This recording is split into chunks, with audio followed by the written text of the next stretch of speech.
9 milliards de dollars d'investissements ont été promis lors d'un forum spécial à New York dédié aux entreprises commerciales américano-africaines.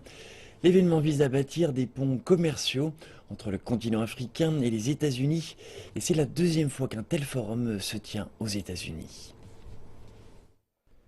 Sur un investissement africain d'1 milliard de dollars.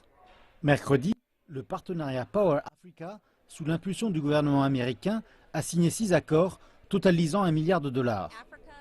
L'Afrique a clairement des opportunités, particulièrement en ce qui concerne l'énergie. Et les entreprises américaines sont vraiment formidables en ce qui concerne l'infrastructure. Donc, combiner les deux ensemble est une opportunité naturelle et une véritable situation gagnant-gagnant. Mais ce ne sont pas seulement des entreprises gouvernementales, le secteur privé en profite aussi. Rahama Wright travaille avec les entreprises au Ghana pour créer des produits au beurre de karité. Et comme les perceptions de l'Afrique changent aux États-Unis, elle voit ses affaires se développer.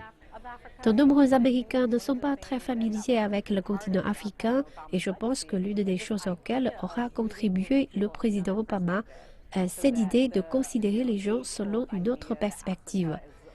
Donc ces vieilles idées selon lesquelles l'Afrique est un seul pays, que tout le monde y lutte contre la pauvreté et la guerre, etc., sont vraiment en train de changer. Certains experts sont d'accord que connaître davantage le continent pourrait se révéler lucratif pour les entreprises. Si vous considérez que l'Afrique représente un petit pourcentage du commerce mondial, mais qu'elle comprend un cinquième de l'humanité, il y a des objectifs de développement à long terme qui comptent aussi. 40 ans d'aide et d'assistance économique ont eu des résultats limités. Mais nous savons que l'investissement sur le terrain peut marcher. Donc vraiment, à ce point, les investissements directs à l'étranger sont la seule possibilité. Mais ceci n'est l'événement que d'un seul jour. Il n'y a donc pas beaucoup de temps pour faire des connexions.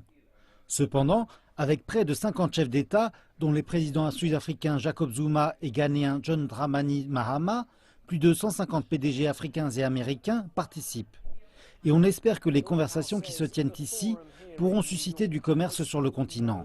La Maison-Blanche dit que ce forum à New York a vu plus de 9 milliards de dollars de promesses de nouveaux investissements en Afrique dans des domaines tels que l'énergie, la santé et les télécommunications.